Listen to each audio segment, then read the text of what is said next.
everyone, I'm Josh Gary from Blend Catering in Meal Prep Reno, and today I'm going to show you how to make a traditional Cuban feast, starting with a mojo rubbed pork shoulder, and then we'll do some congri, which is rice and beans cooked together, 2 types of plantains, and a citrus tomato salad. Alright, so today we're going to start off with doing the mojo rubbed pork shoulder. This beautiful pork shoulder we get from Butcher Boy. It's a Berkshire pork shoulder. All the ingredients are right here and I'll go through them, but the reason that we're doing this meal is, just being in quarantine for 42 days now.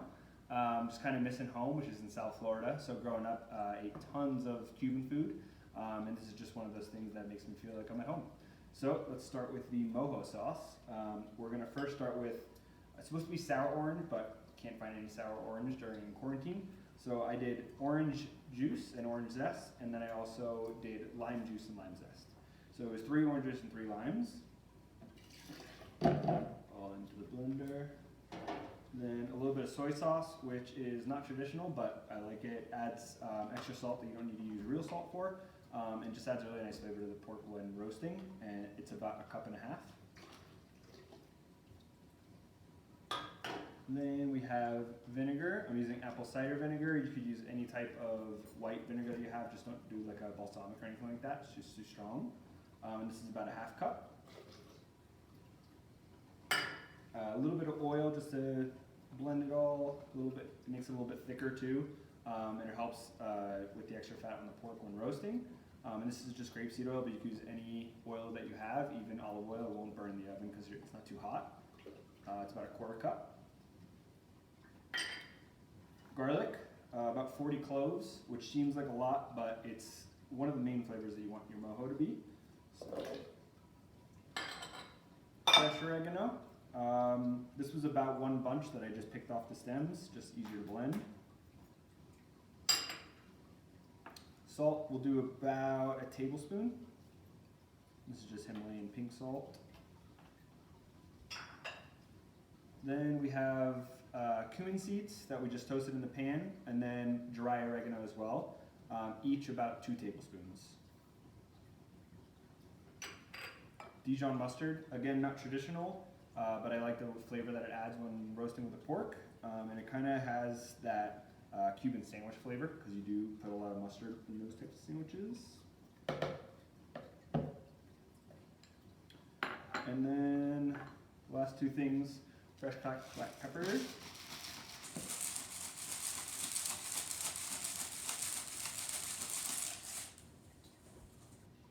And fresh cilantro. This is about 2 bunches. I'll probably use about 1.5 bunches. We'll just see how much can fit in the blender. I used more cilantro than oregano, which also isn't traditional, but it adds a really nice green color to it when roasting. And the oregano can sometimes be too overpowering, so we like to add some more cilantro. But we'll start with this. Just kind of stuff it in there. And blend it up.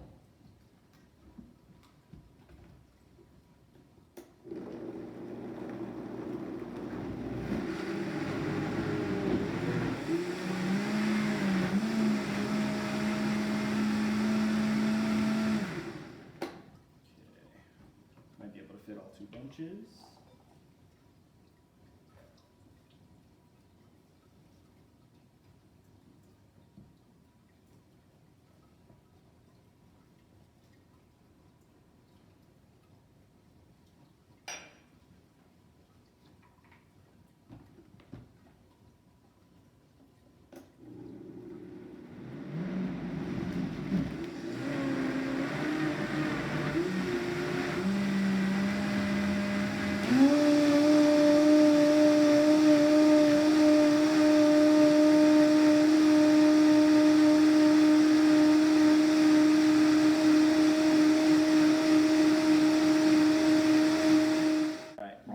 Seasoned up with some salt, and it's on a rack inside of the baking dish, just to let airflow underneath.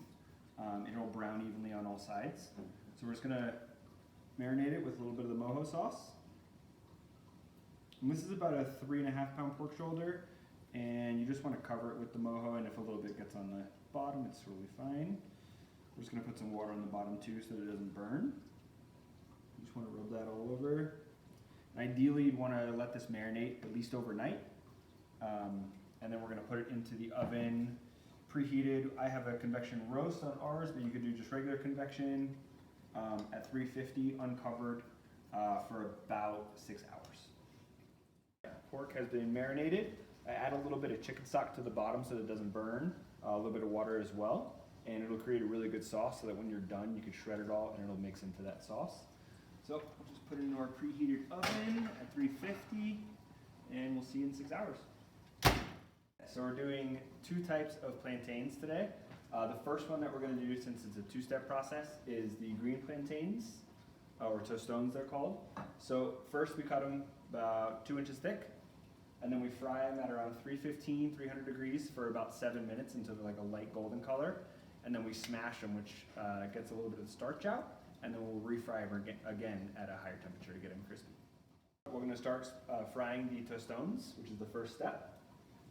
Oil is about 315 degrees. So we almost have them all in. And then when looking for plantains, when you're doing the tostones, you want to find them as green and hard as possible. That means they're more starchy and less sugar. And you'll end up with a much crispier tostone at the end. And then when you're looking for maduros, which we'll do later on, this is just a 1-step process. They're very sweet, and you want them almost black, where you're thinking that they're bad, but that's when they're good. When you want to cut this, I always cut them in 3 lines, 1, 2, 3, which makes it much easier to peel. You could use gloves; it's a little bit easier, but my hands have already been doing 6 of these, so let's do this as well. So you gotta get under. That.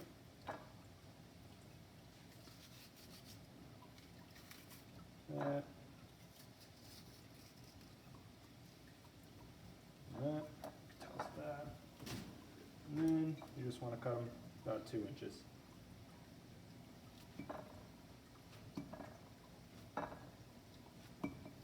That's all. So now we have the second type of plantain. Sweet plantains or maduros. Again, you want them really black. That's when they're going to be really sweet and they're going to fry up really nicely.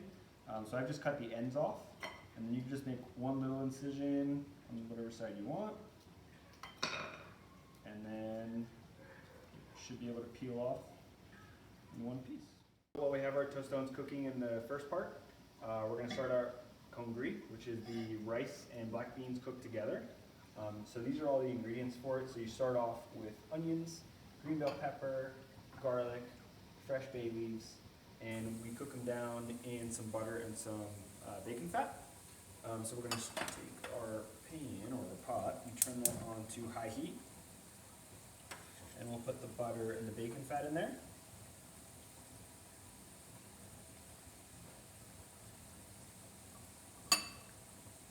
We'll let that heat up a little bit. And we'll start with our onions, bell peppers, garlic, and bay leaves first.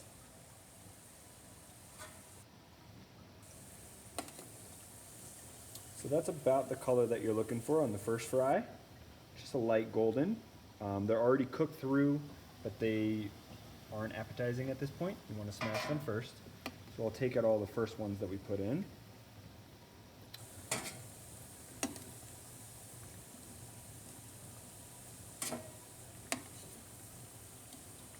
And what you're doing here is you want to cook them all the way through so that when you smash them and fry them, the outside gets super crispy and the inside's going to stay nice and creamy.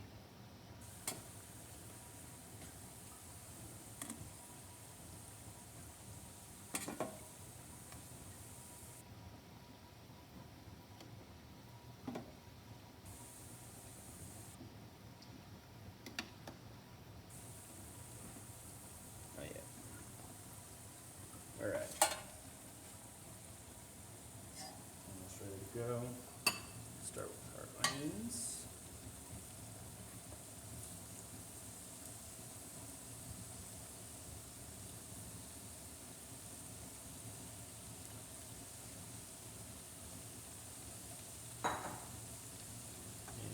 peppers.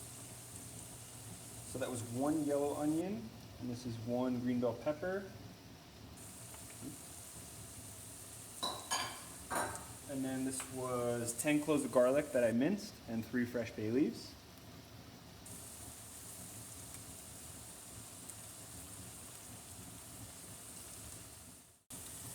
So once you have all that in the pan, you want to cook it down over high heat for about 5 minutes, stirring occasionally. You don't want it to brown too much, but a little browning is totally fine. You don't want to add any salt yet because that'll just start sweating out all the vegetables. That'll come later. So you just want to do some black pepper. And again, just stirring occasionally. And once we get to the rice, I will teach you how to do that as well. Vegetables have been cooking down for about 5 minutes over high heat. They're just starting to brown a little bit. We didn't add any salt yet, so we're going to do that. About 2 teaspoons just to season the vegetables. Add a little stir. And then, next step is adding the rice. And this is 2 cups of rice that I've soaked until the water was running clear. That helps the rice become not so sticky at the end.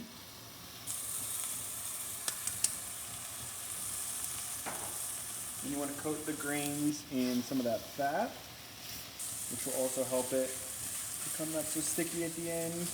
You can see each individual grain after they're cooked. And then you'll also, whenever you add some in your pan, you always want to re-season it. So just a little bit of salt for the rice, another teaspoon.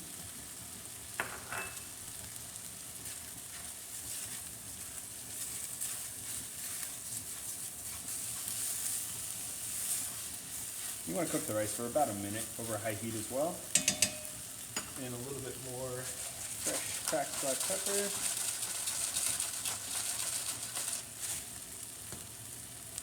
And to make it easy, this is 2 cans of black beans.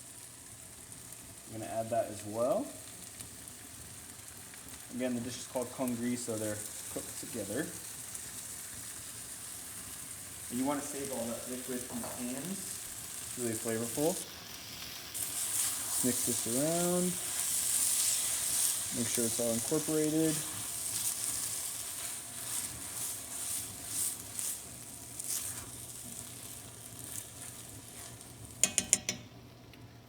The black beans are already seasoned, so I won't season that until the end if it needs more salt. And this is just under 3 cups of chicken stock. You could use water as well or any other type of stock. The reason that it's not a full 3 cups is because of the liquid from the black beans, so it'll be too liquidy if you filled it to all the way. And then you just want to stir it. And then we'll let that come up to a boil. So now that the congri is almost up to a boil, we're going to put a lid on it. We're going to set our timer for 13 minutes. 1, 3. Nope, we're going to 14 minutes. It'll be ready in 14 minutes, but it still has to steam after that. So we'll turn off the heat and let it sit for another 10 minutes. And then we'll fork the rice, which I'll show you how to do. Sounds weird. And then it'll be ready to go. So now that all the tostones are cooked through, after the first fry, I'll show you guys how to smash them. So you can use anything you want to smash them. They're really hot, so I recommend gloves, which I'm sure you guys all have right now. So you just want a flat surface with something else flat on top. And you don't want to smash them all the way. You still want to have them with a little bit of thickness. I would say that's probably about a ½ inch. That way so they still stay a little creamy inside. If not, they'll just dry out when they fry. So we'll do some of those. And the really cool thing about these is they could be used for tons of different things. So like for catering, we use them for different appetizers, like bases for appetizers, but they can also be used for actually as a sandwich base instead of bread. And the sandwich is actually called a patacon, which I believe is Colombian. I don't know for sure. Anyways, they could be used for tons of different things. So that's how you smash them, and then we'll fry them later on at around 375 degrees. So now we have all of our tostones smashed, ready to go. Our oil is up to temperature, which is around 375 degrees. So we'll drop a bunch of those in.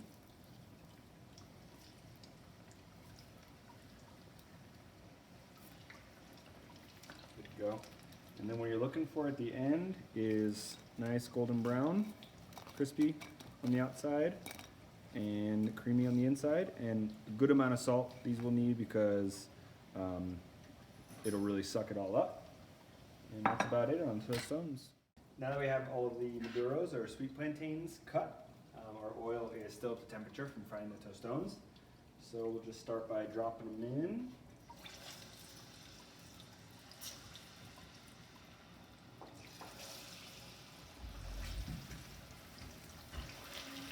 And in a couple minutes, I'll show you how they're supposed to look when they're all done. And our cone grate has been cooking for 14 minutes, and then we let it steam off the heat for another 10 minutes. So hopefully it's ready to go. And that's what you're looking for. Now we're gonna fork the cone grate, and you don't want to do this with a spoon because you could mush up all the grains. So you do it with a fork. It'll make the rice a little bit more fluffy. It'll make sure your rice is fully cooked on the bottom and throughout, which it looks like it is. So this is good to go. All right, so 6 hours later, everything is done now. The pork is out of the oven. We shredded it a little bit, added some more mojo and some fresh cilantro. We also made a salad. It's a tomato, onion, avocado, and citrus salad. So it's little cherry tomatoes, white onions, avocado, chives from our garden, lime zest, and a little bit of grapefruit vinegar, and a little bit of olive oil, salt, and pepper. And like I was saying before, this could be used for a number of different things. So what I like to do is just get a little piece of the pork, a little bit of extra mojo sauce, a little bit of this to break up all the fat. It's really high in acid, this salad, so it really helps break up all that. There you go, that's the perfect bite right there.